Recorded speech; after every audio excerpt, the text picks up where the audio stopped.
अस्सलाम वालेकुम दोस्तों, मेरा नाम है अली और मैं हमेशा की तरह मौजूद रहता हूं और आप देख रहे हैं जिस वक्त क्रिकेट लवर अली शो को। कैसे देखना तो दोस्तों आप लोग से बात करने जा रहे हैं। बात करेंगे जी आज आपके साथ के अफगानिस्तान और साउथ अफ्रीका के हवाले से जो अपडेट आ रही है। जिस तरह से आज साउथ अफ्रीका ने अफगानिस्तान को पेल दिया है, हम तो वैसे बाय द वे अफगानिस्तान को सपोर्ट कर रहे थे कि भाई जीत जाए, लेकिन नहीं जीत सके। इस पर बात करेंगे। बात करेंगे जी फखर जमान की इंजरी को लेकर जो अपडेट आ रही है और पाकिस्तानी फैंस के लिए बुरी खबर है, फखर जमान का कैरियर हो सकता है खत्म। ये क्या कहानी है वो आपको बताएंगे। बात करेंगे जी इसके बाद जो अपडेट आ रही है वो आ रही है जी प्रेक्टिस जो है वो जारी है और इमाम ने जो है ज्वाइन कर लिया पाकिस्तान टीम को दुबई के अंदर। ये क्या स्टोरी है वो आप लोग से शेयर करेंगे।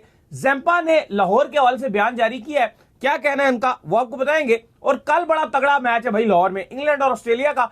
इंग्लैंड ने अपनी प्लेइंग 11 अनाउंस कर दी है, वो भी आपको बताएंगे। तो लोगों का भी बताएं जो आईसीसी का रोला चल रहा था। बिल्कुल, लोगों के हवाले से जो है बड़ा मसला चल रहा था। फैंस कह रहे थे कि भाई जो पाकिस्तान के अंदर जो मैचेस हो रहे हैं उसमें आईसीसी चैंपियन ट्रॉफी नीचे पाकिस्तान लिखा आ रहा है और पाकिस्तान से आउट जो मैच दुबई में हुआ इंडिया का और बांग्लादेश का, वहां पे नीचे पाकिस्तान का नाम क्यों नहीं है भाई, ये क्या लॉबी है। इस पर भी जो है वो क्लैरिटी कुछ आ गई है, वो क्या कहानी है वो भी आप लोग से शेयर कर देंगे। तो अगर आप हमारे चैनल पर पहली बार आए चैनल को अभी सब्सक्राइब करें, साथ ही पहले आपको बजाना। तो बात का आगाज करते हैं नंबर वन खबर के साथ जो हमारे पास आ रही है। तो आज जो है वो कराची के अंदर ये मैच खेला गया जहां पर साउथ अफ्रीका और जो अफगानिस्तान है वो मध्य मुकाबिल थे। तकरीबन हाफ से भी ज्यादा टाइम तक हम जो है वो कराची में मौजूद थे। फिर आज हमारी शाम की फ्लाइट थी और हम जो है शाम को सीधा अपने शहर जो है आप कह लें कि यही तकरीबन रात के 9 बजे 1 मिनट हुआ होगा पहुंचे। इस टाइम अभी हम आपके साथ जोड़ रहे हैं, डायरेक्ट 9 बजे एयरपोर्ट पहुंचे, उससे 10 बजे यहाँ आगे घंटे डायरेक्ट आए हैं। 9:30 बजे 1 घंटे का खाली रास्ता है। 9:30 बजे पहुंचे और यहाँ पर आपके साथ 10:30 बजे जोड़े हैं। तो भाईजान आज जो है वो साउथ अफ्रीका ने अफगानिस्तान को जो है पहले बैटिंग की और बाद में बहुत ही बुरे तरीके से हरा दिया भाई। देखिए बहुत ही अफसोस की बात है और साउथ अफ्रीका बहुत ही डोमिनेट कर गया। हमें उम्मीद थी थोड़ी बहुत अफगानिस्तान से भी कि यार एटलीस्ट कुछ फाइट करेंगे, कुछ ना कुछ करेंगे, लेकिन अफगानिस्तान बिल्कुल उम्मीदों पर नहीं उतरा। पहले बैटिंग जिस तरह से रिकल्टन ने किया भाई, रिकल्टन तो लग रहा है कि दुनिया का नया स्टार आ गया। पहले उसने सेंचुरी स्कोर की, बाबूमा की 50, वांडरडुसन के 50, फिर मार्करम की बड़ी जबरदस्त किस्म के 50 थे।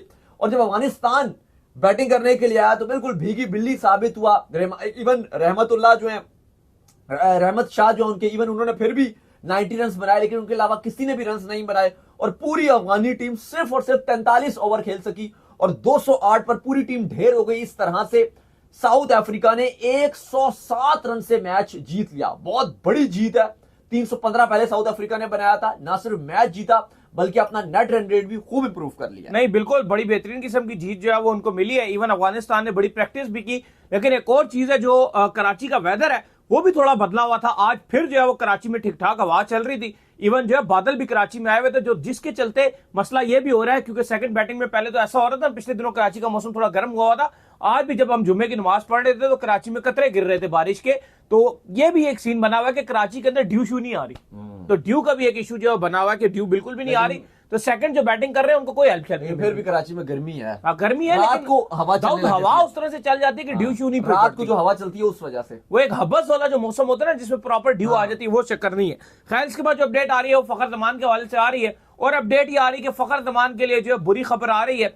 फखर जमान का जो पॉसिबल तौर पर जो कुछ खबरें हम तक पहुंच रही हैं वो ये पहुंच रही है कि फखर जमान का जो कैरियर है वो पाकिस्तान टीम से जो अब खत्म होने जा रहा है। स्पेशली ओडीआई से तो बिल्कुल ही फखर जमान का जो कैरियर है समझ लें वो खत्म हो गया और फखर जमान ने जो अपना आखिरी ओडीआई था वो खेल लिया। अब इसके बाद फखर जमान आपको ओडीआई में कम से कम खेलते हुए नहीं दिखेंगे। अगर T20 के अंदर कोई उनकी पॉसिबिलिटी हुई तो हुई, अदरवाइज जो उनको वहां पे ओडीआई में जो उनकी बीमारी है उसके चलते वो नहीं खेल पाएंगे क्योंकि उनको आपको हमने पहले ही बताया था कि थायराइड का जो है मसला था। उस दिन भी उनको जो है वो गले का मसला हो रहा था और साथ में उनके जो मसल्स हैं वो भी वीक हो गए। देखिए बिल्कुल ये हकीकत बात है कि फखर जमान के जो मसल्स हैं वो बहुत ज्यादा वीक हो गए हैं। उस दिन भी क्योंकि इतनी बड़ी चोट लगी नहीं थी, लेकिन उसके अलावा जिस तरह से वो पेन में जूझ रहे थे, कहा गया कि बहुत सारी उन्होंने पेन किलर्स खाई थी। 3 पेन किलर ले, बिल्कुल 3 से 4 पेन किलर खा के वो दोबारा से आए थे कि मैं बैटिंग कर लूंगा, लेकिन उसके बावजूद जब वो दर्द में मुब्तला थे तो उनको बेबसी का एहसास हो रहा था। और इसलिए जब सुबह भी हमने बात की थी कि वो रो रहे थे, आउट होने के बाद उनकी आंखों में आंसू थे क्योंकि उनको नजर आ रहा था क्या मेरा कैरियर मैं चैंपियंस ट्रॉफी तो बाहर हो ही जाऊंगा और शायद मैं दोबारा पाकिस्तान की नुमाइंदगी ना कर सकूं। और ऐसा खिलाड़ी फखर जैसा जो पाकिस्तान के लिए खेलता है, पैशनेट है पाकिस्तान क्रिकेट के लिए, जब उसको ऐसा लगा कि अब शायद मेरी क्रिकेट खत्म होने जा रही है तो उससे ये चीज बर्दाश्त नहीं हुई क्योंकि उनको ये फील हुआ कि मेरे मसल्स बड़े वीक हो गए हैं, मेरे मसल्स बड़े कमजोर हो गए हैं। और उस वजह से हम देख रहे थे कि फखर जमान बड़ा अटैक करता है न्यूजीलैंड के ऊपर, लेकिन वो कर नहीं पा रहे बेबस हो गए थे, थोड़े बेबस नजर आ रहे थे, और इसलिए विकेट भी जब उनकी गिरी है, थ्रो किया तो बिल्कुल विकेट, क्योंकि जैसे कैच छूट गया तो उसके बाद वो ऐसे नहीं खेलते, ऐसे नहीं खेलते, वो प्रॉपर लेकर चलते, बार बार अपने विकेट देने की कोशिश कर रहे थे, क्योंकि वो कुछ कर नहीं पा रहे थे और अपने आप को बेबसी में उन्होंने पाया। ये उनके लिए एक बहुत ही ज्यादा दिल बर्दाश्ता मूवमेंट था, क्योंकि इतनी खिदमात है उनकी और इतनी एग्रेसिव खेलते हैं, इतना डोमिनेट करते हैं। और दाऊद देखो, एटलीस्ट अगर वो अपनी रिकवरी करने के बाद, इवन आमिर ने भी उनकी अपडेट दी है कि उनको जो है वो जो इंजरी हुई है, कहा कि साइड स्ट्रेन है, इवन वो 2 मंथ के बाद शायद जो है वापसी भी कर दे। लेकिन अब ओडीआई में फखर वापसी नहीं करेगा। अगर वापसी हुई भी पॉसिबल तौर पर तो T20 में होगी, और वो भी तब होगी अगर उनकी वो फिटनेस वो गेन कर सके और बीमारी से अपनी जान छुड़ा सके। क्योंकि जो थायराइड का मसला है, इसको लेकर हमारी तो एक दुबई में डॉक्टर मौजूद है, डॉक्टर फैसल, उनसे बात भी हुई थी। उसमें उन्होंने तो हमें ये बताया था कि वो थायराइड स्पेशलिस्ट है कि मैं एक गोली रिकमेंड करता हूं जिसके बाद ये तमाम चीजें बेहतर हो जाती हैं। लेकिन जब से फखर को मसला है, आपने खुद तो देखा होगा कि फखर ने कहा था पिछले दिनों में बीमार था, अब उसके बाद उनकी फिटनेस सही रहती ही नहीं है। हाँ, उसके बाद उनकी फिटनेस ठीक नहीं है। लेकिन बिल्कुल अब जो बुरी खबर है वो ये कि शायद फखर जमान आपको ओडीआई फॉर्मेट में दोबारा पाकिस्तान की नुमाइंदगी करते हुए ना नजर आए, कुछ दिनों में रिटायरमेंट भी अनाउंस कर देंगे। और T20 में तो बहुत ही मतलब वो भी अभी फिलहाल तो कुछ टाइम में वो T20 में भी आपको नजर आए। हाँ, लीग्स खेल सकते हैं, PSL में आपको शायद नजर आ जाए, कोई छोटी मोटी लीग में नजर आ जाए। लेकिन शायद फखर जमान की ये जो अब बीमारी है, थोड़े देर उनके मसल्स कमजोर हो रहे हैं, शायद वो अब इंटरनेशनल क्रिकेट ना खेल सके। और ये मसला भी जो उनका बना था कर देंगे, उसमें भी उन्होंने, आपको याद होगा कि यही कहा था कि यार मेरी तो 2 साल की मजीद क्रिकेट रह गई, तो वो सारी चीजों को फखर जमान की शायद रिटायरमेंट भी जल्दी आ जाए। और ये बीइंग अ पाकिस्तानी, बहुत हार्ड, हम फखर जमान को बहुत प्यार करते हैं। अगर मुझसे आप पूछो जितने पाकिस्तान के खिलाड़ी इस टाइम खेल रहे हैं, चैंपियंस ट्रॉफी का स्क्वाड है 15 रुकनी का, तो मेरे उसमें फेवरेट फखर जमान है। इनके भी फखर जमान ही फेवरेट होंगे। तो बड़ा ये हार्ट ब्रोकन है हमारे लिए भी और बाकी पाकिस्तानी फैंस के लिए भी, क्योंकि हम लेफ्ट आर्म के बैट्समैन हैं। देखो, हम हमेशा से आपने हमारे बड़े पुराने शो देखे हैं, हमने शर्जील के लिए बड़ी आवाजें उठाई, उसको इन्होंने बाहर कर दिया। फखर के लिए हमने हमेशा बड़ी बात की, इन्होंने बिला वजह बातों पे कभी उनको बाहर करते थे, कभी क्या करते थे, कभी क्या। लेकिन फखर की भी बड़ी खिदमात है। फिर हमने सैम अयूब को लेकर भी बड़ी बात की, अभी वो भी इंजरी का शिकार है, लेकिन इंशाल्लाह वो भी जल्द आएंगे। हमें थोड़े इस तरह के खिलाड़ी पसंद बहुत हैं, जो थोड़ी सी एग्रेसिव क्रिकेट खेलती हो, जो अपने लिए ना खेलते, अपने लिए ना, मुल्क के लिए खेलते हो, पाकिस्तान को ऊपर रखते हो, अपने ऊपर से ऊपर पाकिस्तान को रखते हो, उनको हम पसंद करते हैं। और फखर जमान उनमें से एक हैं। और हम तो दुआ गो हैं कि फखर जमान अगर ओडीआई ना भी खेले तो एटलीस्ट T20 में वो कम बैक करे और पाकिस्तान की नुमाइंदगी दोबारा करे। इसके बाद जो अपडेट आ रही है वो ये आ रही है कि इंडिया और पाकिस्तान जो है दोनों जो है प्रैक्टिस कर रहे हैं भाई। दुबई के अंदर जो है प्रैक्टिस सेशंस जारी हैं, क्योंकि परसों जो है वो बड़ा मुकाबला होने जा रहा है, सुपर डुपर मुकाबला है, जहां पे इंडिया और पाकिस्तान जो है वो दोनों जो है वो आमने सामने होंगे और पूरी दुनिया जो है इसको देखेगी। और पाकिस्तान का फेथ भी ये मैच डिसाइड कर देगा कि क्या पाकिस्तान चैंपियन ट्रॉफी में मजीद सर्वाइव कर सकता है या नहीं। और इमामुल हक ने भी ज्वाइन कर लिया आज। बाय द वे फैंस भी बड़ी तादाद में जो है वो आए हुए थे आज जब पाकिस्तान की टीम जो है पहुंची है। पाकिस्तान टीम को वेलकम करने के लिए इवन बच्चे भी जो आए हुए थे, लेकिन किसी टीम के खिलाड़ी ने उनको ऑटोग्राफ भी नहीं दिया। थोड़ा सा टीम के अंदर जो है मायूसी भी है। और हमने ये देखा कि जब टीम जो है वो हार जाती है और जीतती नहीं है तो उसके बाद टीम ये कोशिश करती है कि थोड़ा सा जो है वो दूर आ जाए मीडिया से भी। क्या कहेंगे? देखिए, बिल्कुल आज पाकिस्तान और भारत दोनों जो टीम्स थी उन्होंने प्रैक्टिस की। पाकिस्तान की टीम की प्रैक्टिस थोड़ी देर पहले अब से खत्म हुई है। और बड़ी खबर यह है कि इमामुल हक का वीजा जो इशू था वो भी जल्दी से रिजॉल्व कराया गया, उनको टीम के साथ 1 दिन के बाद भिजवाया गया। और आज इमामुल हक ने पाकिस्तान टीम को ना सिर्फ ज्वाइन किया बल्कि साथ ही ज्वाइन के बाद वो जो ट्रेनिंग सेशन था उसमें भी आ गए। इमाम की वैसे फॉर्म बड़ी अच्छी चल रही है, जो आपका यहाँ पर जो चल रहा था वहां पर भी डोमेस्टिक में भी अच्छी परफॉर्मेंस उनकी चल रही थी। फिर शाहीन की तरफ से भी उन्होंने 100 मारा था, वो भी एक अच्छे रिदम में नजर आ रहे थे। तो इमाम ने भी ज्वाइन कर लिया। और पाकिस्तान टीम पूरी भरपूर, जो दुबई इंटरनेशनल क्रिकेट एकेडमी है वहां पे पूरी आज भरपूर पाकिस्तान टीम ने प्रैक्टिस की है। और उम्मीद की जा रही है कि इंडिया पाकिस्तान के मैच में पाकिस्तान कुछ करके दिखा दे, क्योंकि इसके अलावा कोई ऑप्शन है नहीं, ना कोई चांस है, ना कोई चारा है, और कुछ भी नहीं है, ना मुश्किल गुजारा भी है, ना आर है ना पार है। सिर्फ एक ही चीज है कि इंडिया को हराना है, उसके अलावा हमारा सर्वाइवल नहीं है। वैसे तो मोहम्मद आमिर कह चुके हैं कि उन्होंने तो कहा कि भाई पाकिस्तान इंडिया को हराएगा और फिर न्यूजीलैंड भी इंडिया को हराएगा, तो इंडिया बाहर हो जाएगी। तो ये भी देखते हैं आगे जाके, लेकिन पहले पाकिस्तान अगर इंडिया को हराएगा तभी चीजें जाएंगी। बाकी हालात जो दिख रहे हैं वो ये है कि इंडिया की टीम मजबूत तो बहुत है भाई, जो सच्ची बात है। चलिए प्रीव्यू करेंगे इंडिया और पाकिस्तान दोनों का कल के शो में, प्रॉपर बात करेंगे कि इंडिया और पाकिस्तान की, जो आपको पता है क्योंकि कल चांद रात है पाकिस्तान इंडिया के मैच की, तो कल डिटेल में बात करेंगे। खैर, जिसके बाद जो अपडेट आ रही है वो आ रही है जी लोगों के हवाले से। और अपडेट ये आ रही है कि चैंपियन ट्रॉफी के हवाले से आपको पता है कि खबरें चल रही थी, इवन लोगों को भी ये दिख रहा था, जो मैचेस जो है पाकिस्तान में हो रहे थे उसके नीचे जो है वो लोगो लगा हुआ था कि आईसीसी चैंपियन ट्रॉफी पाकिस्तान।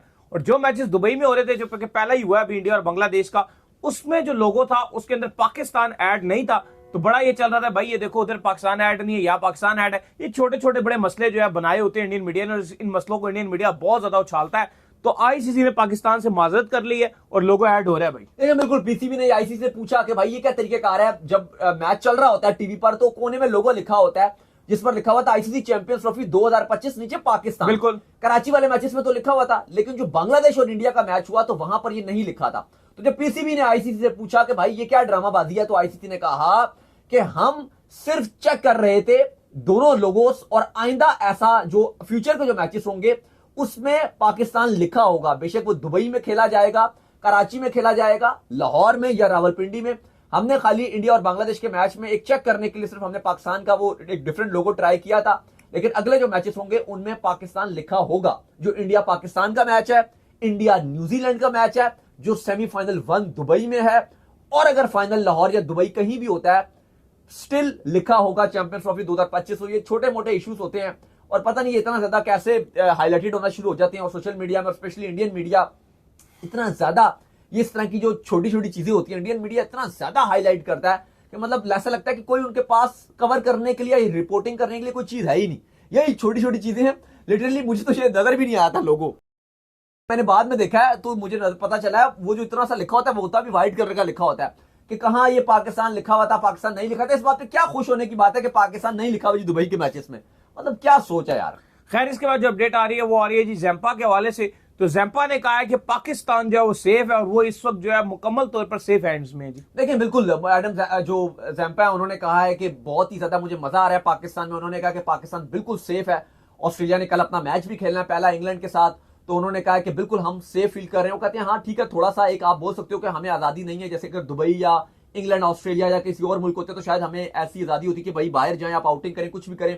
लेकिन वो कहते हैं कि हमारे लिए फिर भी एक ऐसा इंडोर गेम्स का पूरा प्रोग्राम रखा गया है, कॉफी वगैरह के लिए हमारे लिए पूरा एक एरिया रखा गया है जहां पर हम एंजॉय कर सकते हैं। और साथ उन्होंने कहा कि इस चीज से हमें बड़ा एक फायदा होगा क्योंकि हम सारे प्लेयर्स एक साथ हैं, तो हमारे आपस में जो हमारे अंदर आप कह लें कि जो दोस्ती और जो एक दूसरे को समझने का और चांस है वो बहुत बढ़ जाता है। क्योंकि ऐसे जब हम आउटिंग शाउटिंग कर रहे होते हैं तो 3 उधर चले जाते हैं, 2 कहीं और चले गए, 4 कहीं और चले गए, तो ऐसे ग्रुपिंग में चले जाते हैं। लेकिन अब हम ऐसा टीम, क्योंकि अब पाकिस्तान में है, ज्यादा बाहर हम जा नहीं सकते, तो पूरी हम ऐसा टीम एक ही जगह है, तो ये हमारे लिए जो कोऑर्डिनेशन है वो बड़ी अच्छी हो रही है। खैर इसके बाद जो अपडेट आ रही है वो आ रही है इंग्लैंड के हवाले से, और अपडेट ये आ रही है कि इंग्लैंड ने जो अपनी प्लेइंग 11 है अगेंस्ट ऑस्ट्रेलिया वो अनाउंस कर दी है। कल बड़ा एक जबरदस्त मुकाबला होने जा रहा है जिसमें इंग्लैंड और ऑस्ट्रेलिया जो है वो आपस में टकराएंगे, और ये जोर का जोर जो है वो कल होगा, सही दबाकर जो है मुकाबला होने जा रहा है। क्या प्लेइंग 11 है जी? देखिए बिल्कुल, इंग्लैंड ने आज अपनी प्लेइंग 11 अनाउंस कर दिया। कल ऑस्ट्रेलिया के अगेंस्ट जो उनका राइवलरी है, जैसे इंडिया पाकिस्तान का मैच है, इसी तरह बड़ा मैच है।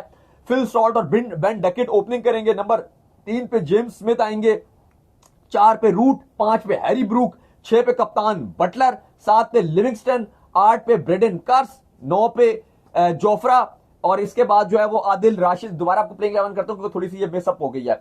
ओपन करेंगे फिल सॉल्ट और बेन डकेट। इसके बाद नंबर 3 पे जेमिसन, जेम्स स्मिथ, 4 पे जो है वो आपके रूट, फिर इसके बाद हैरी ब्रूक, फिर बटलर, फिर लिविंगस्टन, फिर ब्रेडन कर्स, फिर जोफ्रा, आदिल राशिद और मार्क वुड। ये इंग्लैंड ने अपनी 11 अनाउंस किया है। तो उम्मीद करते हैं आज का हमारा शो आपको आएगा पसंद। वीडियो को लाइक कीजिए, हमारे चैनल को सब्सक्राइब कीजिए, साथ लगे बेल आइकन को बजाइए। एक और काम कर लीजिए और वो ये कर लीजिए कि आप जो इंस्टाग्राम के ऊपर जो वो जाइए और जाकर इनको फॉलो कीजिए। बिल्कुल जी, इंस्टाग्राम पे मुझे फॉलो कर लीजिए, वहां पे मैं मौजूद हूं, दाऊद क्रिकेट के नेम से। अगर आपको कोई सवाल हो तो भेजिएगा और उनको भी फॉलो कीजिए। मुझे फॉलो कीजिए, मैं ऑफिशियल के नाम से लिंक डिस्क्रिप्शन में मौजूद है, जाइए फॉलो कीजिए। नेक्स्ट वीडियो तो अल्लाह हाफिज़, बाय बाय।